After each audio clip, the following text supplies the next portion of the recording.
Indian market में जब भी कोई नया ट्रेडर आता है, जो भी एक्जिस्टेंट ट्रेडर होता है, वो समझ नहीं पाता है कि इंडियन मार्केट और बाहर के मार्केट में बहुत ज़्यादा डिफरेंस होता है।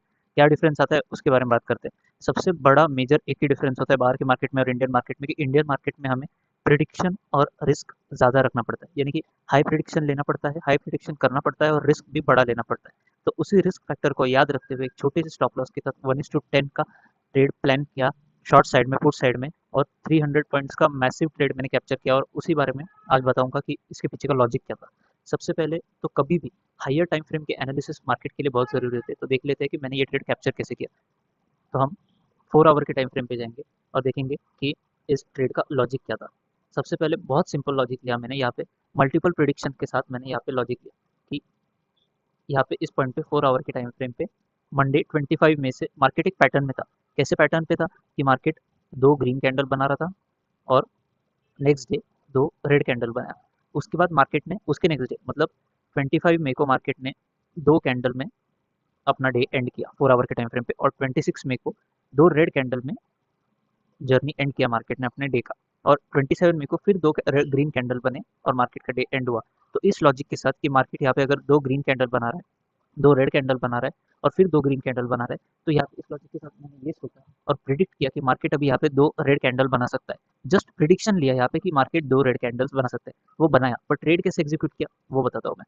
सबसे पहले जैसे 4 आवर पे टाइम फ्रेम पे एनालिसिस होती है ना, तो 4 आवर के टाइम फ्रेम पे हम ट्रेड नहीं ले पाते हैं क्योंकि बहुत ज़्यादा रिस्क होता है। तो सबसे पहले मैंने 15 मिनट का टाइम फ्रेम ओपन किया और यहाँ पे देखा। अब यहाँ पे कैसे देखा, यहाँ पे क्लियर है कि हमें 25 मई से 15 मिनट के टाइम फ्रेम पे एनालिसिस करनी है। तो 25 मई कहाँ पे है, 25 में यहाँ पे।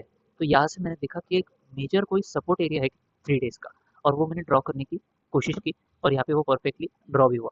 तो ये था एक मेजर सपोर्ट एरिया।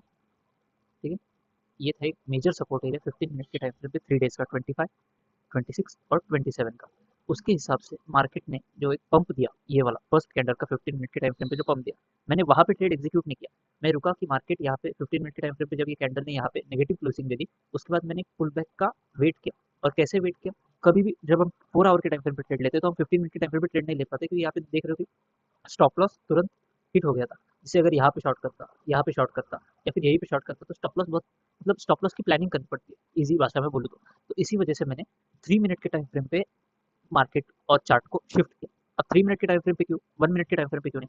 1 मिनट के टाइम फ्रेम पे रिवर्सल्स बहुत जल्दी आ जाते हैं और स्टॉप लॉस बहुत जल्दी हिट हो जाता है। लेकिन 3 मिनट के टाइम फ्रेम पे क्या होता है, हमें एक कंफर्मेशन ट्रेड मिलता है मार्केट में। तो 3 मिनट के टाइम फ्रेम पे मैंने शिफ्ट किया और 3 मिनट के टाइम फ्रेम पे मैंने क्या देखा, 3 मिनट के टाइम फ्रेम पे मैंने देखा कि यहाँ पे इस जोन का, जो हमने ग्रीन जोन 15 मिनट के टाइम फ्रेम पे ड्रॉ किया है, उसका पुल बैक आ रहा है। अब मैं यहाँ पे रुका एक रेड कैंडल के लिए, किसी भी एक छोटी रेड कैंडल का मुझे इंतजार था। अगर छोटी रेड कैंडल बनती है तो मैं यहाँ पे पुट साइड का ट्रेड लूंगा जोन के स्टार्टिंग में। तो मैंने वैसे ही बनाया 937.15 पे। स्टॉप लॉस मैंने रखा ऑलमोस्ट 966.55 या फिर 966.15 का स्टॉप लॉस रखा। क्यों, क्योंकि सेम कैंडल का अगर मैं स्टॉप लॉस रखता, मेरा यहाँ ट्रेड को इनिशिएट हुआ था, तो सेम कैंडल का अगर मैं स्टॉप लॉस रखता, यहाँ पे क्लियर दिख रहा है कि मेरा स्टॉप लॉस हिट हो जाता। कभी भी स्टॉप लॉस थोड़ा जोन से ऊपर रखना चाहिए। और उसके साथ मैंने 1:10 का रिस्क रिवॉर्ड, बड़ा रिस्क रिवॉर्ड रखा, क्योंकि मार्केट अगर 4 आवर के टाइम फ्रेम पे अगर मार्केट 4 आवर के टाइम फ्रेम पे अगर इस वाले मार्केट ट्रेंड को फॉलो करते हैं, जैसे कि 2 ग्रीन बने, 2 रेड बने और 2 ग्रीन बने, तो यहाँ पे 2 रेड कैंडल बननी चाहिए और वो भी डे एंड तक बननी चाहिए। तो उसके हिसाब से मैंने 3 मिनट के टाइम फ्रेम पे रिस्क लिया, बड़ा रिस्क लिया। बड़ा risk in the sense take profit का, जो मेरा प्रॉफिट था उसका बड़ा रिस्क लिया। मेरा एसएल तो बहुत ही छोटा था, क्योंकि अगर रिवर्सल आ जाता, अगर मेरा प्रिडिक्शन यहाँ पे गलत हो जाता कि यहाँ पे 2 ग्रीन बने, 2 रेड बने, 2 ग्रीन बने तो अब 2 रेड बनेंगे, अगर मेरा प्रिडिक्शन थोड़ा भी गलत हो जाता तो मेरा बड़ा स्टॉप लॉस जाता और मेरा बड़ा लॉस होता। इसी वजह से जब हम बड़ा प्रिडिक्शन लेते तो हमें छोटा स्टॉप लॉस लेना चाहिए। तो मैंने यहाँ पे छोटे स्टॉप लॉस के साथ एक बड़ा रिस्क रिवॉर्ड का ट्रेड लिया और यहाँ पे मैंने बस ट्रेलिंग किया और कुछ नहीं किया। मेरा जैसे ही यहाँ पे मार्केट ने ट्रेड, यहाँ पे इंडेक्स आ गया था निफ्टी 50 का, मैंने जो कॉस्ट कैसे लगा लिया। पर यहाँ पे देख रहे हो जब यहाँ पे मार्केट आया तो उसके बाद कभी मार्केट कॉस्ट पे गया ही नहीं, सीधा मार्केट ने मेरा टेक प्रॉफिट किया। और उसके भी नीचे मैंने ट्रेलिंग करके मैंने जो बुक किया है, मैंने इस वाली कैंडल पे, जो 3 बजे की कैंडल है, 3 बज के 3 मिनट की, मैंने इस वाले कैंडल पे यहाँ कहीं पे ट्रेड मैंने बुक किया है। उसके बाद मार्केट गया, पुल बैक आया, थोड़ा सा लो गया और फिर मार्केट ने जो है मार्केट क्लोजिंग के टाइम रिकवरी बना दी। तो सबसे पहले मैंने लॉजिक बता दिया कि यहाँ पे ये ट्रेड मैंने कैसे लिया। बस इतना याद रखना होता है कि रिस्क हमें बहुत कम लेना होता है। अगर रिस्क हम ज़्यादा लेंगे तो बहुत ज़्यादा बड़ा लॉस होने का चांसेस होता है, क्योंकि जो हम प्रिडिक्शन करते हैं वो हमेशा ही सही हो ये इंपॉर्टेंट नहीं है। पर अगर हम रिस्क मैनेजमेंट करके ले, जैसे कि मेरा स्टॉप लॉस यहाँ पे बहुत छोटा था और टारगेट मेरा बहुत बड़ा था, 1:10 का टारगेट बहुत बड़ा होता है। यहाँ पे मार्केट ऑलमोस्ट 1. 2% डंप किया है मार्केट ने, इंडियन मार्केट।